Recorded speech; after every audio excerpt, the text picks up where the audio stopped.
경제입니다. 제2의 IMF 대한민국 위기설 세 가지 분석 한번 생각해 보겠습니다.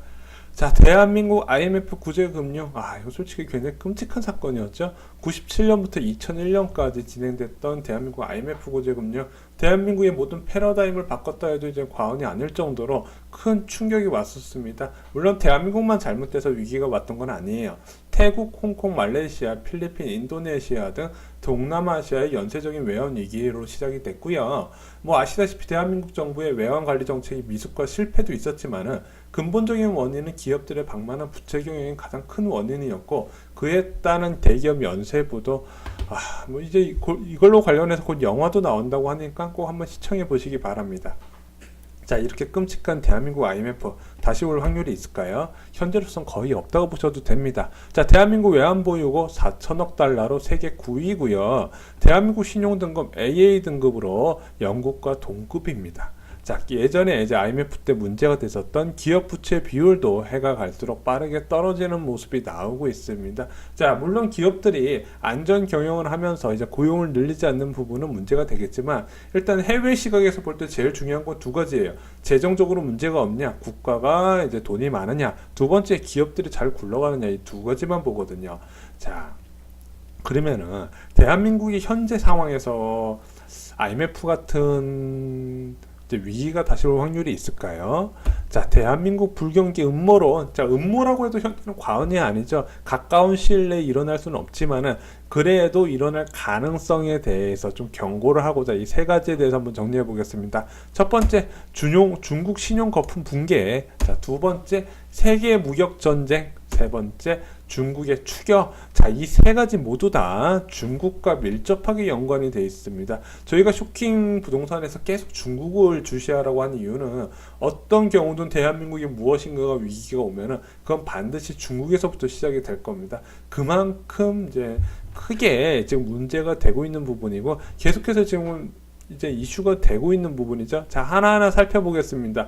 중국 신용거품 붕괴, 이게 뭐냐? 자, 중국의 경제 성장하는 이면에 이 신용거품이 문제가 됐었을 것이다. 자, 이유는 뭐냐? 자, 중국 부채 대비 총액 GDP가 무려 290%까지 올라갔는데, 이게 1년 만에 빠르게 올라갔고 2018년도 만만치 않게 올라가는 중이다. 자, 그 중에서도 늘어나는 중국 부채 중에서도 또 뭐가 문제가 되냐? 기업 부채 비율, 대한민국 IMF를 불러왔던 기업 부채 비율이 문제가 되더라. 무려 167% GDP 대비. 한국은 100%, 일본은 98%, OECD 평균 89%인데 중국은 무려 167%더라. 자, 총부채 대비 기업부채 비율을 봤더니 중국이 압도적으로 높습니다. 자, 미국과 일본 같은 경우는 양적 완화를 진행하면서 정부 부채가 좀 많이 잡혀있던 부분이고요.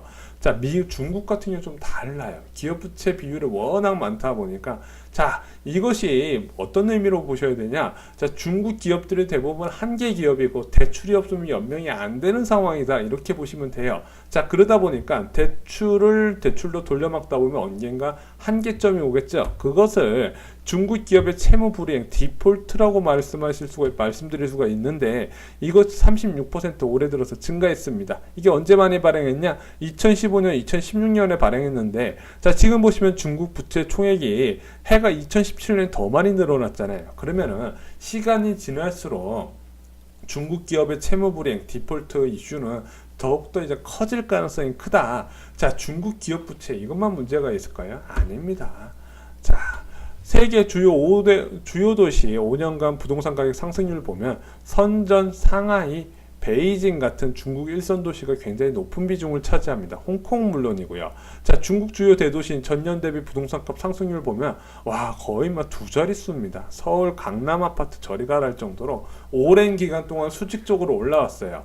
자, 그러다 보니까 저희가 쇼킹 부동산에서 말씀드렸다시피 집값이 영원히 급등할 수 없는 이유, 자, 집값이 오르게 되면 이게 돈이 되니까 너도 나도 공급을 하더라. 자, 그러다 보니까 주택이 부족할 거라고 예상했던 베이징에서 빈집이 무려 100만 채나 되는 겁니다.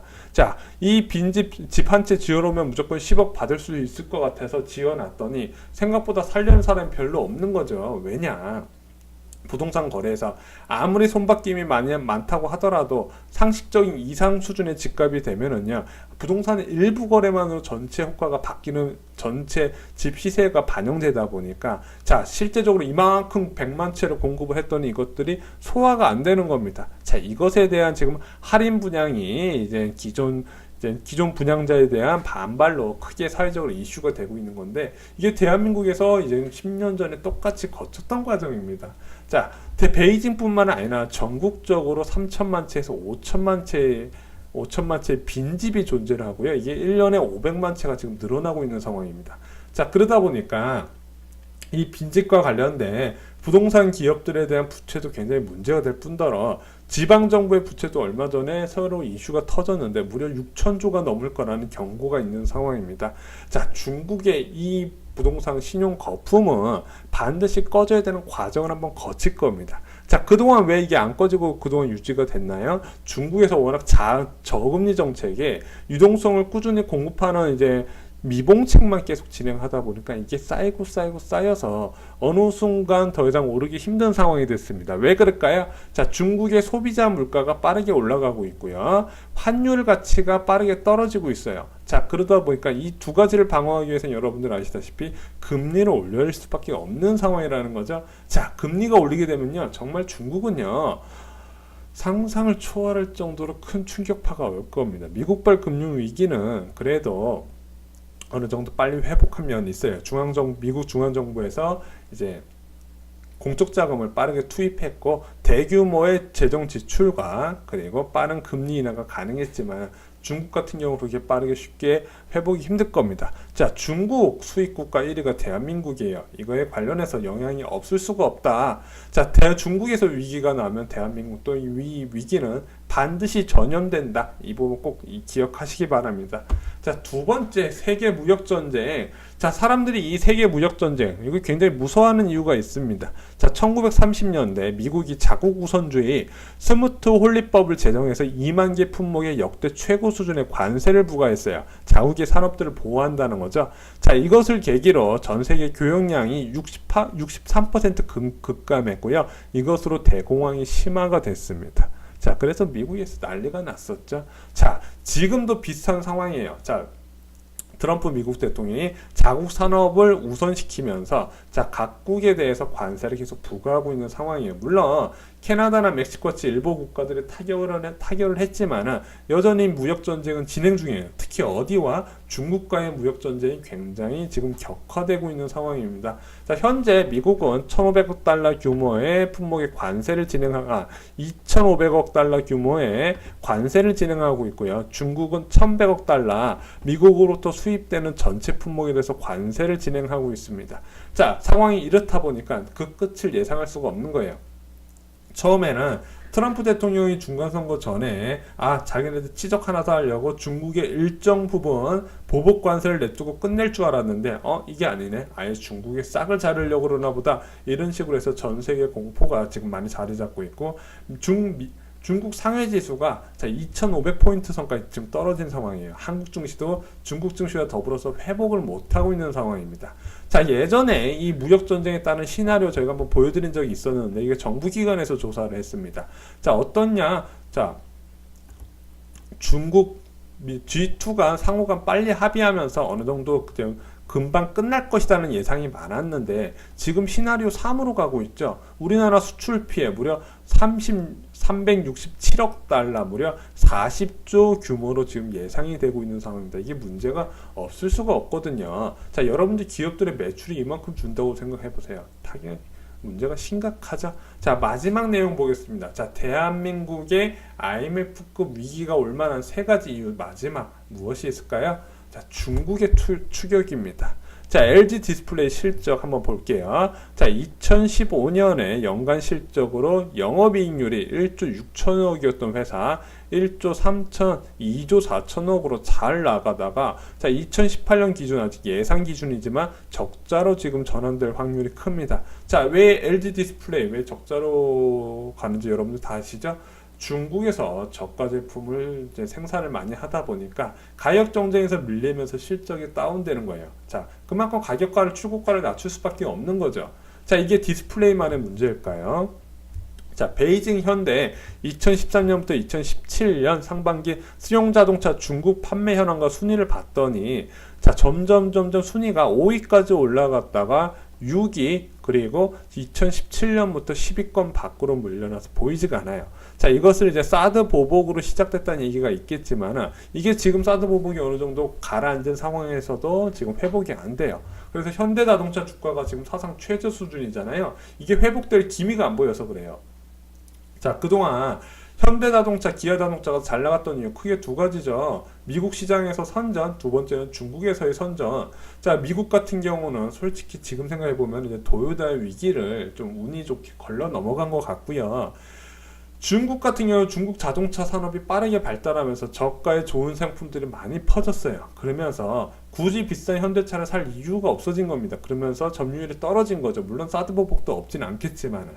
자, 이렇게 위기가 시작이 되고 있는 상황이고요. 자, 이미 자동차 부분도 중국의 추격을 받고 있어요. 그 다음에 또 뭐가 문제가 됐을까요? 스마트폰. 자, 전 세계 스마트폰 비중을 봤더니 삼성전자 여전히 1위입니다. 자, 얘네들 정말 대단해요. 자, 옴니아 폰 만들어서 삼성전자가 망하니 많이 했다가, 자, 이미 세계 스마트폰 비중 22%로 애플보다 높지 않습니까? 근데 이게 다가 아니라 중국 기업들이 계속해서 치고 올라온다는 거죠. 자, 중국 휴대폰 3사에서 계속해서 점유율을 높여나가는데, 자, 이것이 가성비가 좋다 보니까 전 세계에서 이제 안드로이드로 더 이상 프리미엄 폰 취급을 받기가 어려운 상황이 됐습니다. 그럼 어떻게 되나요? 저가 폰으로 승부해야 되는데, 그러기에는 영업이익이 크게 줄어들 거잖아요. 자, 그래서 한때 삼성전자의 이제 매출 탑이었던 휴대폰 사업이 지금 분기당 3조 원 수익으로 줄어들고 있는 상황이고, 대부분 반도체에서 먹고 있는 상황이죠. 자, 그러면은, 자, 지금 삼성전자 영업이익의 한 70% 이상이 반도체를 차지하는데, 자, 한국 경제에서 이 반도체 비중 얼마나 될까요? 자, 보면은 수출의 16%인데 지금 2018년 기준으로 20% 훌쩍 넘었어요. 자, 무역 수지의 반을 차지하고요. 상장기업 영업이익의 38%인데 올해는 더욱더 늘어난 상황입니다. 자, 이 한국 경제에서 반도체가 흔들리게 되면 어떻게 될까요? 굉장히 힘들어질 수밖에 없죠. 이미 디램 가격이 계속해서 지속적으로 하락하면서 삼성전자나 하이닉스 반도체 가격이, 그 주식 가격이 떨어지고 있는 상황인데, 그 이면에 이런 이유도 하나 있어요. 잘 보세요. 중국의 추격이 시작됐습니다. 자, 중국에서 반도체 굴기로 자기네들 산업이 이제 단순 제조업에서 고부가가치 사업으로 이제 넘어가는 과정에서 중국 정부, 중앙 정부에서 대규모로 투자합니다. 자, 어떤 식으로 투자하냐? 자, 칭화 유니그룹에서 300억 달러, XMC에서 240억 달러씩으로 뭐 자금을 쏟아 붓습니다. 자, 쏟아 부어요, 정말. 자, 지금 돈 너무 잘 벌어서 현금을 어쩔 줄 모르는 한국의 삼성전자하고 SK 하이닉스 수준만큼 투자를 한다는 거예요. 어떻게? 정부에서 팍팍 밀어주니까. 자, 그래서 저품질의 D램부터 생산을 하면서 점점 시장을 잠식해 가겠다. 자, 원래 중국과 한국의 기술 격차 한 3년 정도를 업계에서 예상을 했는데, 지금 얼마 전에 기사, 좀 비관적으로 보는 기사는 1년 6개월 차이로 줄어들었다, 이런 부정적인 기사도 나오고 있습니다.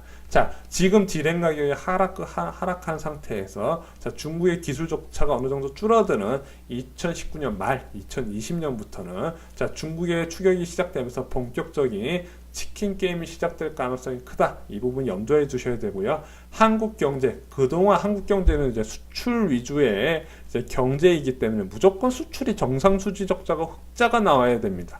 자, 그런 상황에서 중국 기업들이 조선이나 반도체나 화학, 그리고 자동차, 스마트폰까지 각각의, 예전에 대한민국이 일본을 잡아먹었던 것처럼 중국이 대한민국에 대해서 강력한 경쟁자로 나온다는 거, 중장기적으로 보면은 굉장히 위기의 신호로 보셔도 된다는 거죠.